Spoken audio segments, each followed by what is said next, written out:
The ghost towns walk through the downtown of San Francisco, New York, or Chicago today, and you will notice something terrifying. It is not what you see, but what you don't see. You don't see people. You don't see bustle. You don't see the lifeblood of the American economy. We are standing on the edge of a financial precipice that makes the 2008 housing crisis look like a warm-up act. But this time, the crash isn't coming from the house you live in. It is coming from the office building you used to work in.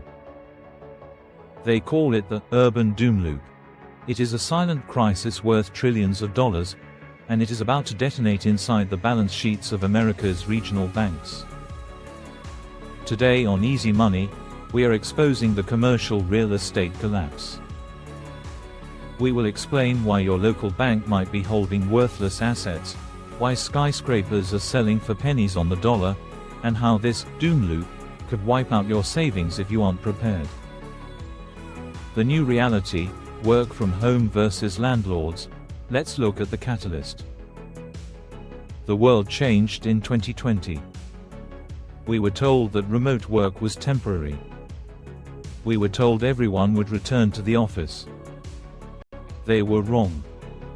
The return to office mandates have largely failed. Employees tasted freedom, and they are not giving it up. But while you enjoy working from your living room, the building owner downtown is sweating bullets. Office vacancy rates in the United States have hit historic highs. In some major cities, nearly 30% of office space is sitting empty. It is gathering dust. But here is the problem. The landlord still has to pay the mortgage on that empty building. And the electricity. And the security. But there are no tenants paying rent. This isn't just a bad business month. This is a structural change in how human beings live. And the real estate market was priced for a world that no longer exists. The valuation crash, pennies on the dollar. Let's talk numbers, because numbers don't lie. Buildings that were worth $100 million 4 years ago are now selling for 40 or 50 million. That is a 50% haircut. Why is this happening? Because a commercial building is only worth the income it generates. No tenants means no income. No income means the building is a liability, not an asset. Recently, huge towers in San Francisco and Los Angeles sold for 60% less than they were bought for just a few years ago. Imagine if you bought a house for $500,000 and today it was worth $200,000. You would be underwater. You would be bankrupt. That is exactly what is happening to major investment firms right now. But the landlords are not the only ones in trouble. The real danger lies with who lent them the money to buy those buildings. Before we reveal which banks are holding this toxic debt, I need you to do something that is a good investment. Smash that like button. It tells the YouTube algorithm that you want the truth about the economy, not just the mainstream narrative. And if you want to master your finances and stay ahead of the crash, make sure you are subscribed to Money Signals. Turn on that notification bell so you never miss a critical update. Now, let's look at the banks. The banking bomb, regional banks at risk. This is where the story gets scary for the average American.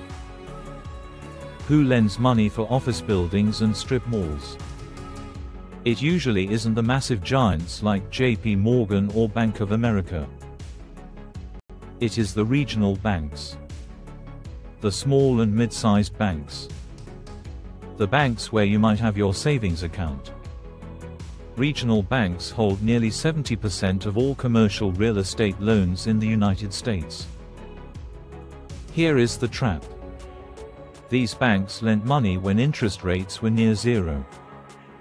But now, the Federal Reserve has raised rates to fight inflation. So, These landlords are facing a double nightmare. 1. Their buildings are empty. 2. When their old cheap loans expire this year and next year, they have to refinance at 7% or 8% interest. They can't afford it. They will default. They will hand the keys back to the bank. Now the bank owns an empty building that is worth half of what they loaned out. This creates a massive hole in the bank's capital. Remember Silicon Valley Bank? Remember First Republic? Those failures were caused by treasury bonds. The next wave of bank failures will be caused by commercial real estate defaults.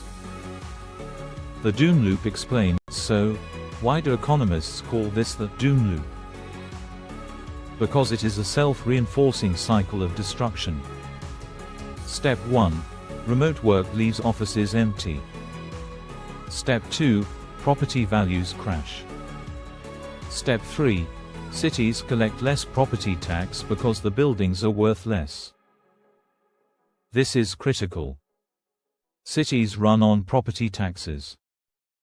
When that revenue disappears, the city has to cut services. Less money for police. Less money for sanitation. Less money for public transit. Step 4. The city becomes dirty and unsafe. Step 5. Even more people and businesses leave the city because it is unsafe. Step 6. Property values crash even further. And the cycle repeats. We are seeing this live in cities like St. Louis, San Francisco, and parts of New York. It turns thriving metropolises into ghost towns. The extent of the damage, 1.5 trillion, we are not talking about pocket change. There is approximately $1.5 trillion of commercial real estate debt coming due before the end of 2025. Wall Street calls this the wall of maturity. Most of these loans cannot be paid back. The borrowers will walk away. This will freeze lending across the entire economy. When banks are scared, they stop lending to everyone. They stop lending to small businesses. They stop lending for car loans. They stop lending for home mortgages. This is called a credit crunch. A credit crunch always leads to a recession. It strangles the economy because money stops moving. Is there a solution? The conversion myth. You might be thinking, why don't they just turn the empty offices into apartments? We have a housing shortage, right? It sounds like the perfect solution. But it is largely a myth. Most modern office buildings have deep floor plans. They have huge spaces with no windows in the middle. You cannot legally build bedrooms with no windows. The plumbing is wrong. The electrical is wrong. Converting an office tower into residential apartments is incredibly expensive. In many cases, it is cheaper to tear the building down and start over. But banks don't have the money to do that. So the buildings sit empty. Rotting. Protection strategy. So, what does this mean for you? First, understand that this is a slow motion crash. It doesn't happen overnight like the stock market. Real estate takes years to unwind. Second, check your bank.